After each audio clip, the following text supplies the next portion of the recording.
L'iPad mini, le petit dernier de chez Apple, est-il un objet pour hipster en mal de dépenses? Vaut-il vraiment son prix? Est-il bien fait pour résister à la concurrence farouche des Nexus 7 et autres nouveautés de chez Amazon?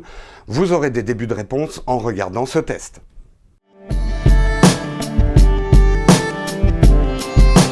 L'iPad mini, alors comme d'habitude, on va pas faire le déballage parce que tout le monde s'en fout, l'iPad mini est déjà là. Alors je préviens tout de suite, je vais pas pouvoir vraiment le prendre en main parce que comme je n'ai pas pris de support en fait pour l'iPad, j'ai bricolé quelque chose derrière, ça tient comme ça peut, donc je vais me contenter de le manipuler mais pas trop de le prendre en main, mais je vais vous décrire quand même un petit peu ce qu'on trouve.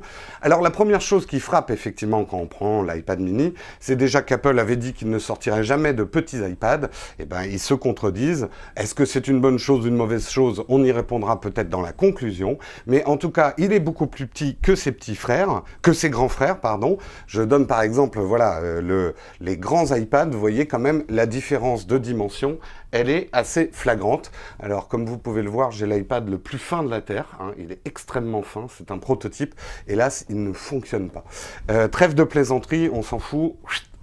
On balance. On balance parce que dans les tests No Watch, on balance le fait que quand dans la boîte, vous allez le déballer, vous allez trouver juste l'iPad et un câble de connexion. Première petite tristesse, ce n'est pas livré avec un casque, donc il faudra acheter un casque en plus.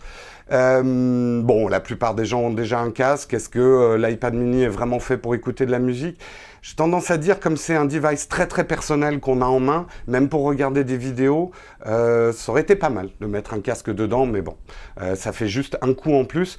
Autre chose aussi, comme je vous l'ai expliqué, l'iPad n'est pas vraiment dessiné pour tenir tout seul. Il n'y a pas de trépied derrière, donc vous serez presque obligé d'acheter un support. Alors soit les smart covers que livre Apple, soit chez des concurrents et des fabricants, mais à mon avis, il faudra vraiment le protéger et notamment contre la glisse parce que cet objet est magnifique. On retrouve le design un petit peu savonnette des iPhone 3, mais du coup il glisse pas mal dans la main. Il a un revêtement qui est très agréable.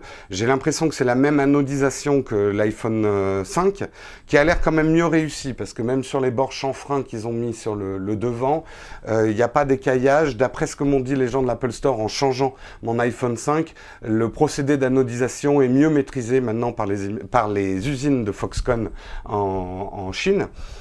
Donc ça a l'air de tenir, c'est très agréable au toucher, mais hélas, si vous voulez pas constamment lâcher votre iPad mini, ou alors il y a que moi qui suis maladroit, vous serez un petit peu obligé d'acheter un cover ou quelque chose pour revêtir cet iPad. Après, on le voit dans la publicité, certains arriveront peut-être à le tenir d'une main et à l'utiliser comme ça. Moi, j'ai des trop petites mains, ça marche pas à une main. Donc, c'est plutôt quelque chose que vous allez tenir sur les bords. Et là, c'est une vraie surprise. Apple a rétréci vraiment les bords sur les côtés.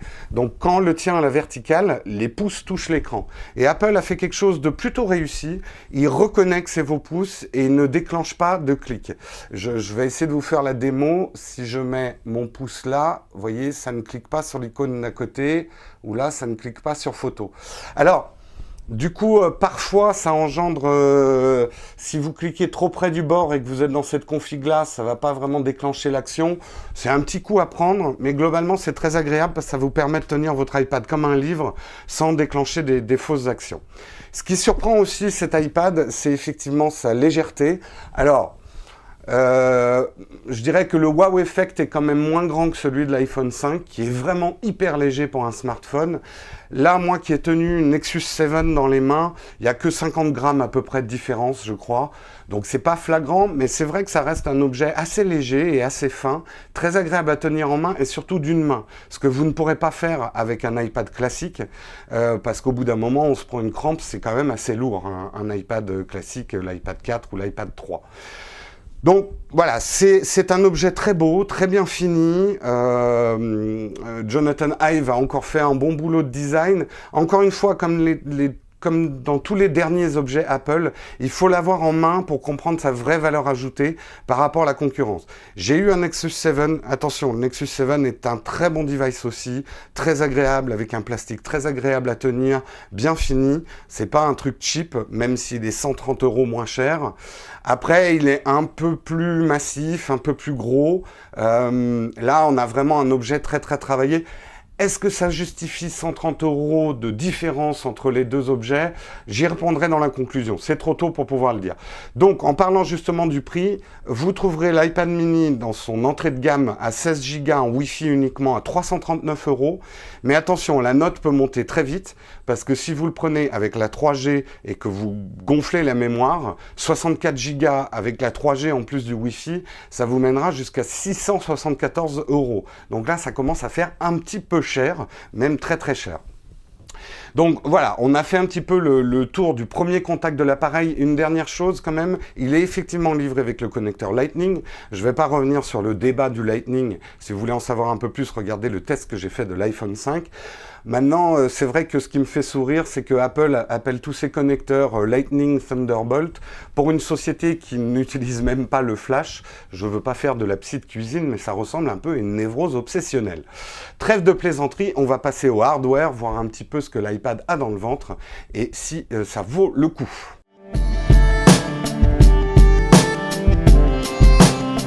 Alors on va passer un petit peu à ce qu'il a dans le ventre, donc on va prendre en main l'appareil. La première chose, bon, la dimension générale de l'iPad mini, c'est à peu près 20 cm de largeur, donc effectivement un produit plus petit, avec un écran qui prend beaucoup plus de place proportionnellement qu'à un iPad classique.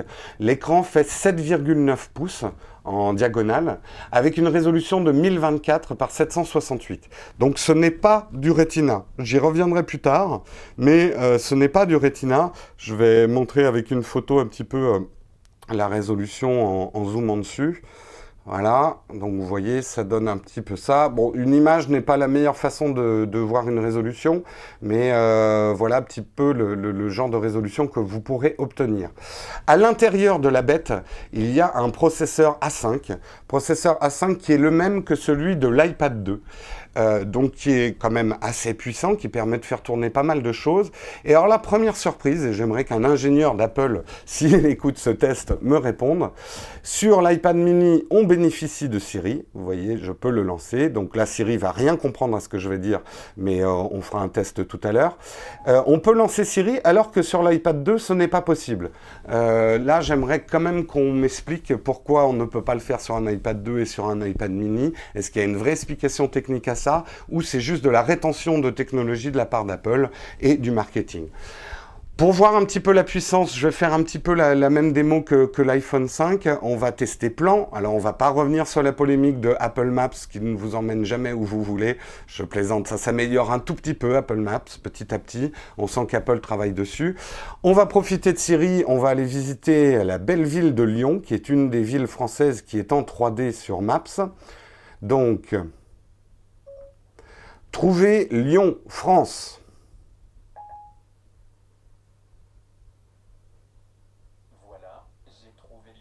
Bon, c'est bien, il nous a trouvé Lyon, donc on va aller voir Lyon. Donc Lyon, effectivement, a bénéficié d'un survol aérien et existe maintenant en vue satellite 3D. Donc on va se balader un petit peu dans Lyon. Et vous voyez quand même que ça se passe plutôt bien au niveau du processeur. Bon, après, il y a les rafraîchissements de la carte qui viennent des infos qui arrivent en Wi-Fi. Mais c'est assez fluide. Pour de la 3D, ça tourne bien. Tout à l'heure, quand on regardera l'iPad mini au niveau du jeu vidéo, vous verrez que sur les jeux 3D, il se démerde pas mal avec son processeur. Justement, c'est peut-être une des premières raisons pour l'adoption d'une résolution inférieure au Retina. C'est pour mettre en adéquation le processeur et les capacités 3D. Quelle belle ville, Lyon. On salue tous les Lyonnais qui regardent ce test. Donc le processeur est plutôt à la hauteur de la taille de l'appareil, plutôt réactif. Alors ce n'est pas un processeur A6 que vous trouverez dans l'iPad 4, qui maintenant est encore plus boosté que l'iPad 3, mais c'est quand même un bon petit processeur. Au niveau des caméras, là par contre, changement par rapport à l'iPad 2, dont il est le petit frère, ils ont mis le même appareil photo iSight que dans l'iPhone 5, qui donne de très très bons résultats. Je vous montre là en ce moment des photos que j'ai prises avec l'iPad mini. Comme il fait très mauvais ce week-end, j'ai pas vraiment fait des photos d'extérieur, mais en intérieur, c'est vraiment un appareil photo avec détection de visage, 5 points d'autofocus, qui va donner quand même de très très bons résultats. Après, ça n'enlèvera pas le fait que vous avez l'air d'être un idiot quand vous prenez des photos avec un iPad, aussi mini soit-il. Ce n'est pas une forme très adaptée à la prise de vue, qu'elle soit vidéo ou photo. Je trouve quand même que les gens, alors je les critique pas, hein, parfois on n'a pas le choix, mais prendre des photos avec un iPad, ça fait quand même un petit peu bizarre, même avec le mini. Ça peut peut-être être intéressant pour faire de la vidéo et avoir un très grand écran de contrôle. Pourquoi pas? J'ai pas vraiment essayé de filmer quoi que ce soit avec, mais pourquoi pas? En tout cas, au niveau de la caméra, c'est vraiment une très très bonne caméra et ça, vous n'allez pas être déçus. En façade, ils ont également changé la caméra de façade qui va vous permettre de faire du FaceTime ou du Skype en 720p. C'est assez appréciable, sachant qu'après, bon, ça dépend quand même de votre réseau. Balancer du 720p aujourd'hui, les réseaux français, bah, ça dépend un petit peu où vous êtes. Ça rend les conversations plus agréables. C'est pas de l'ordre du détail, hein, quand même, de passer de 360 à 720p en vidéo. Donc pourquoi pas. En tout cas, ça permet de faire des captures de sa figure assez intéressantes. Au niveau de la batterie, alors là c'est la grande tradition Apple depuis presque 2 ans, les batteries durent 2 heures et pour le coup c'est pas du pipeau.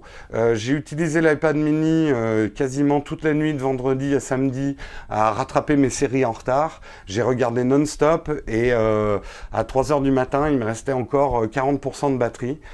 Donc vraiment ça tient bien. Après c'est sûr que si vous jouez en 3D avec l'Unreal Engine pendant 10 heures, je sais pas si ça tient. Mais la batterie est quand même très bien.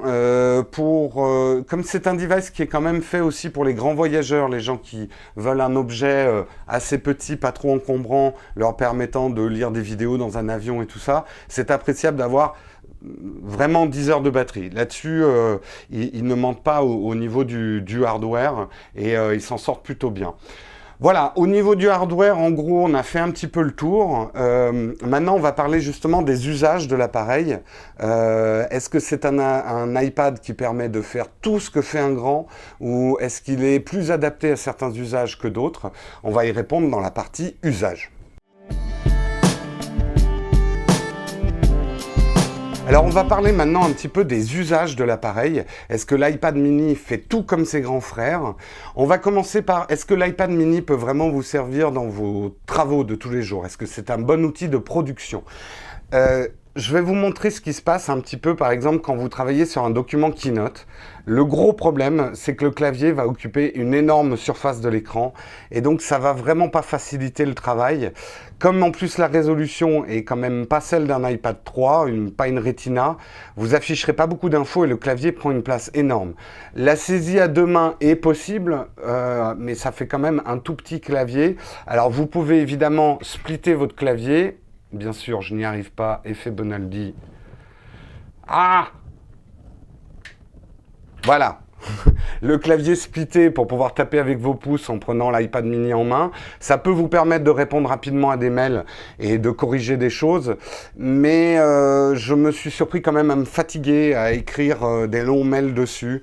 Je reviens avec plaisir à la grande taille de l'iPad ou à un vrai clavier. Donc ça va pas vraiment être un très bon objet pour pouvoir prendre des notes ou travailler sur des documents Pages, Number ou des documents de votre Google Drive. Ceci étant dit, j'ai voulu aussi tester dans une fonction que j'apprécie beaucoup avec l'iPad, c'est de pouvoir prendre des notes en réunion. Donc pour ça, moi j'utilise ces fameux stylets pour iPad qui ont des embouts absolument énormes qui simulent des doigts. Ce qui rend déjà les prises de notes pas faciles sur un grand iPad. Et ben très honnêtement, sur un petit iPad, la prise de notes n'en est pas facilitée de par sa résolution et de par sa petite taille. Bon là, je suis pas dans une position très confortable pour écrire, mais voilà, vous pourrez à la limite noter un numéro de téléphone ou un prénom ou ce genre de choses, mais ça va pas être facile. Là, on doit pas voir grand chose. Je vais écrire au feutre. Pour écrire quelque chose, c'est pas facile et vous pourrez pas mettre énormément de données. Alors, c'est vrai que Paper est plutôt fait pour dessiner. Ça peut faire un bon petit carnet de croquis pour peindre des petites aquarelles dans un pré vêtu de votre petite robe imprimée Liberty, comme une nouvelle romantique. Vous pourrez faire de jolis paysages et des jolis croquis.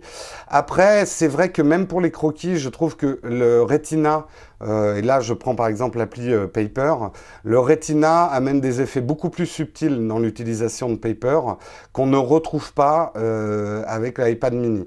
Donc même pour le dessin, je dirais que ça se limite un petit peu au croquis, à pouvoir prendre des croquis à main levée avec une seule main. Pourquoi pas, mais c'est un petit peu limité. Vous avez vu mon magnifique coucher de soleil sur la mer. Oui, je dessine comme une patate. On revient aux autres fonctionnalités. Donc, j'ai parlé un petit peu des mails. Alors, pour pouvoir lire vos mails, vous allez retrouver quand même le confort de la lecture des mails sur un iPad. Et c'est vrai que d'avoir les mails dans cette colonne et pouvoir lire votre mail intégralement quand vous êtes en position comme ceci, c'est très agréable. Maintenant, je l'ai déjà dit, le clavier permet de faire des réponses rapides, mais pas autant qu'un grand iPad. Donc, c'est bien pour gérer ses mails. On peut se fatiguer un petit peu à la lecture puisque le Retina affiche des typos un petit peu baveuses.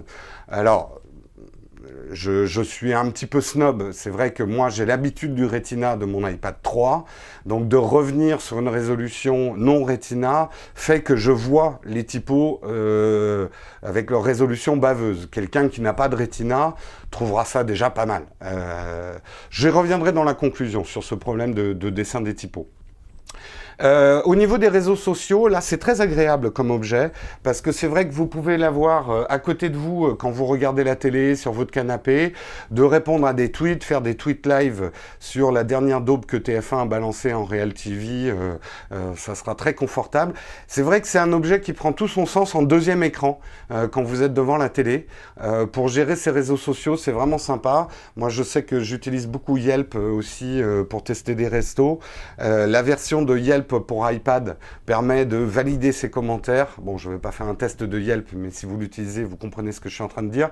Et d'avoir un iPad qu'on glisse facilement dans son sac, ça peut être assez sympa. Donc la gestion de Twitter, Facebook et autres réseaux sociaux peut être assez sympa.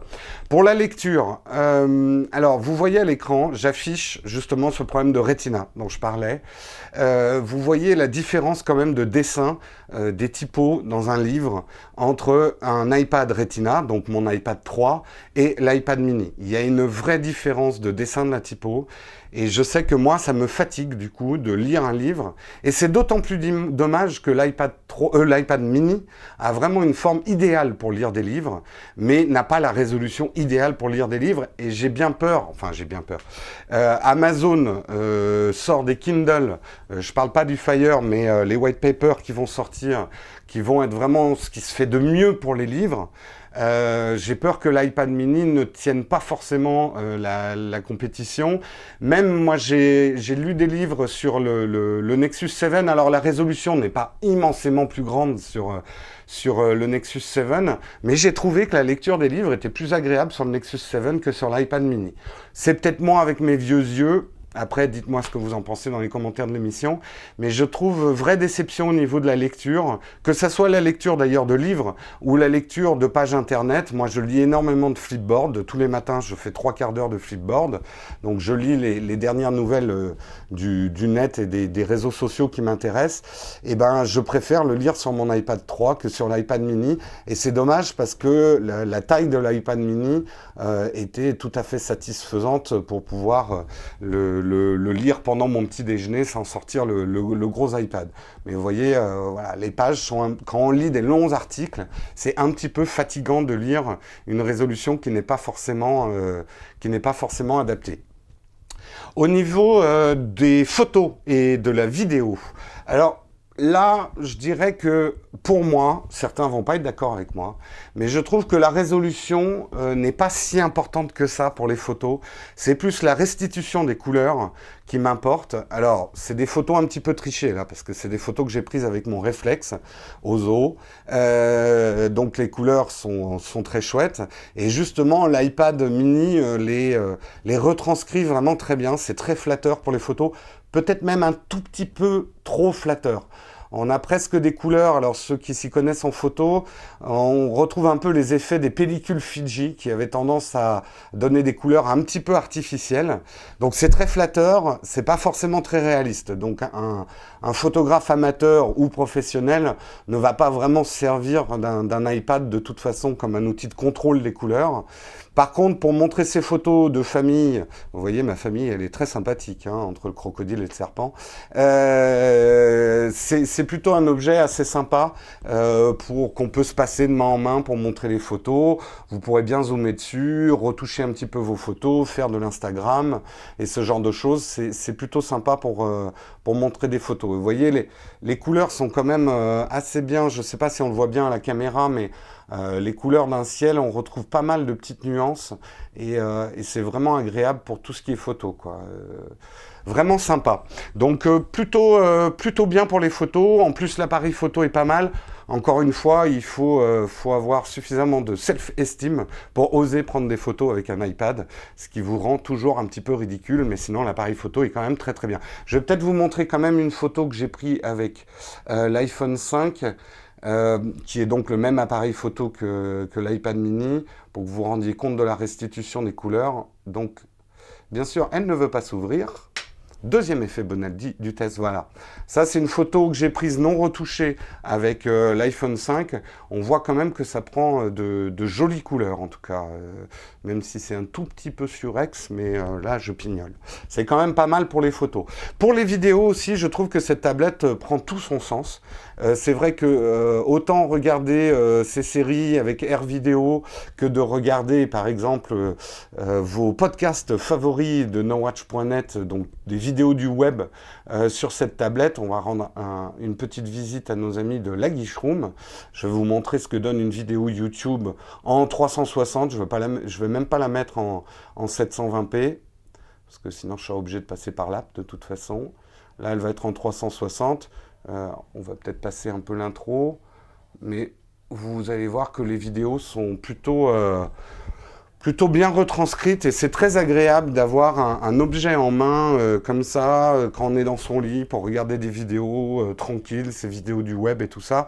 C'est voilà, encore une fois, c'est un excellent device quand même de consommation de contenu web. Donc un plus pour la vidéo. Au niveau du jeu vidéo, alors, je vais vous faire une démo avec Horn, qui est un jeu qui utilise le Unreal Engine. Donc, c'est quand même de la grosse 3D. Je trouve, alors déjà, au niveau Unreal Engine, voilà. Au niveau du device lui-même, c'est vrai que la prise en main pour jouer aux jeux vidéo est extrêmement agréable. Vous avez presque je dirais, le meilleur de l'iPhone en jouant avec un iPad mini. Parce que comme on contrôle ces personnages avec le touch, là vous allez avoir quand même beaucoup plus de place pour contrôler votre personnage. Je donne un exemple. Angry Birds Star Wars, je trouve que sur l'iPhone, c'est vraiment petit et j'ai du mal à jouer. Sur l'iPad mini, ça devient vraiment très très agréable. Et vous allez voir, la 3D est plutôt bien restituée. C'est vrai que comme la résolution est un peu plus basse, le processeur i5 suit en 3D. J'ai quand même constaté, mais là je ne peux pas dire si ça vient de l'optimisation du jeu ou de la tablette elle-même, quelques frises, quelques petits ralentissements. Alors je ne sais pas si on les voit là à l'écran, il y a des toutes petites saccades quand même, qui ne rendent pas le jeu injouable, loin de là, mais c'est des saccades par exemple que je n'ai pas sur l'iPad 3, qui a l'air de se débrouiller quand même bien mieux enfin un peu mieux en tout cas au niveau de la 3D. Après pour tous les jeux type Angry Birds et on va dire les jeux en 2D, Battlefield et tout ça, on a vraiment un produit qui est vraiment sympa pour pouvoir jouer. Donc ça peut faire vraiment une belle console de jeu, une console de jeu chère, mais une belle console de jeu pour jouer à des jeux en 3D. On va quitter notre ami Horn pour passer au reste du test. Et le reste du test, ça va même être la conclusion. Et je n'arrive pas à fermer l'app. La conclusion sur l'appareil. Est-ce que ça vaut vraiment le coup de prendre un iPad mini ou pas? Réponse nuancée dans la conclusion.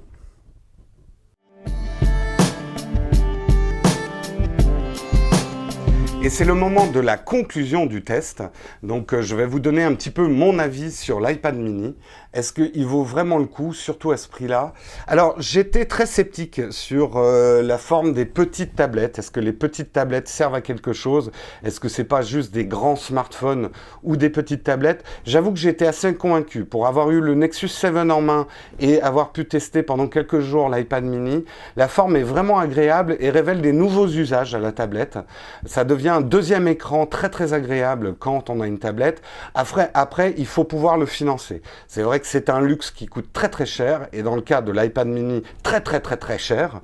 Donc c'est une tablette qui, à mon avis, peut convenir à quelqu'un qui n'a pas d'iPad, pour qui ça sera le premier iPad, puisque vous allez quand même avoir un excellent appareil photo, une tablette pas mal, malgré son problème de résolution. Je ne vais pas trop revenir dessus, mais je trouve que c'est vraiment dommage. Alors, Apple a expliqué qu'ils ne pouvaient pas mettre de Retina sur l'iPad mini, sinon ils étaient obligés de le faire plus épais et avec plus de batterie. La technologie ne le permettait pas, blablabla. Je m'en fous, débrouillez-vous. Non, je plaisante. Ok, ils ont leur explication. Moi, j'ai ma liberté de consommateur. Personnellement, ayant déjà un iPad 3, il est hors de question que j'achète l'iPad mini. C'est une régression pour moi d'avoir un écran non Retina.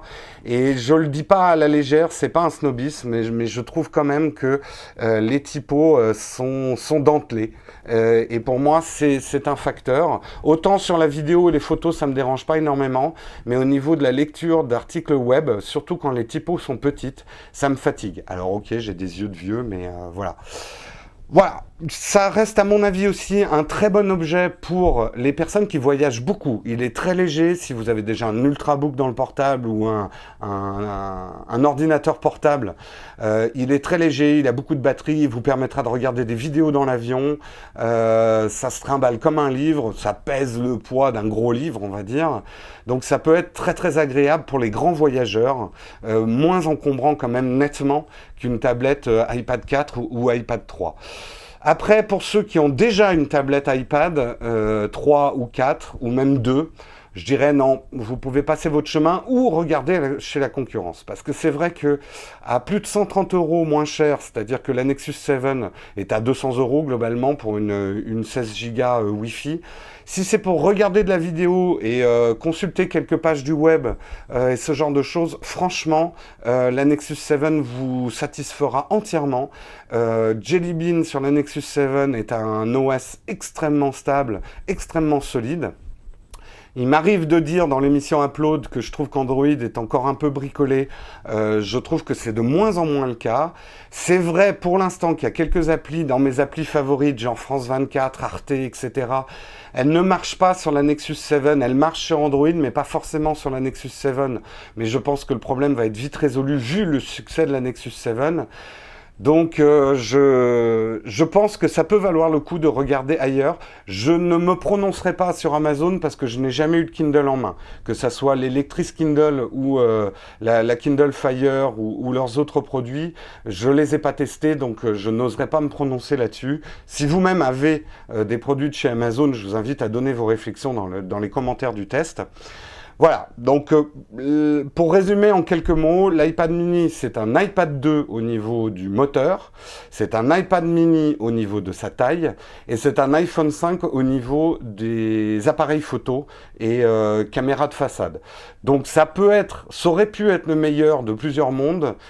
Je trouve que, je vais pas être méchant, je vais pas dire que c'est un produit bâtard, mais Ça répond à certains usages, mais c'est quand même très cher pour ces usages-là, sauf si effectivement vous n'avez pas d'iPad, et auquel cas ça peut vous suffire pour des modes de consommation.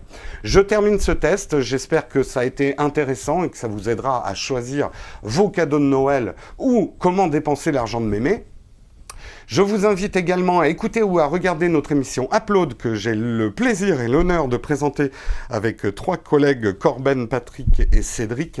C'est toutes les semaines, le mercredi généralement, et on parle de la mobilité en général, donc des tablettes, des smartphones et toutes les applications. Et surtout, on fait ça dans la joie, la bonne humeur et parfois la mauvaise foi, ce qui rend le truc très intéressant. Je vous invite également à découvrir toutes les autres émissions de No Watch, et il y en a une flopée, donc vous devriez trouver votre compte. Si vous ne trouvez pas, c'est satisfait ou remboursé, et comme ça ne coûte rien, vous serez toujours content.